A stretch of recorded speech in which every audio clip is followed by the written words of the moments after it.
இங்கு தரிசனத்தை முடித்து பிரகாரத்தை சுற்றி வரும் பொழுது நின்ற கோலத்தில் கணபதி, முருகன், பிரம்மா, துர்க்கை இப்படி பலவிதமான சன்னதிகளை நாம் தரிசிக்க முடியும்.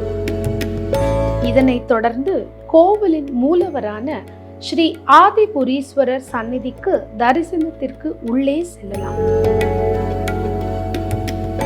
ஆதிபுரீஸ்வரரை தரிசிக்கும் முன்பு அவர் வாயிலில் காவலாக நின்று கொண்டிருக்கும் துவாரபாலகர்களை தரிசித்து பின்பு சுயம்பு மூர்த்தியாக ஆதிபுரீஸ்வரர் சந்நிதியை தரிசிக்க தொடங்கலாம்.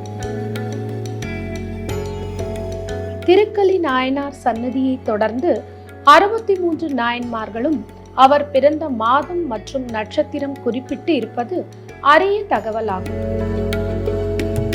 இதைத் தொடர்ந்து மூலவர் ஆதிபுரீஸ்வரர் சன்னதியின் வெளியே நின்ற கோலத்தில் கணபதியும், இவரை தொடர்ந்து தட்சிணாமூர்த்தியும் மற்றும் அதை தொடர்ந்து சுற்றி வரும் பொழுது பல்வேறு விதமான நாகர் சிலைகளையும் தரிசிக்க முடியும்.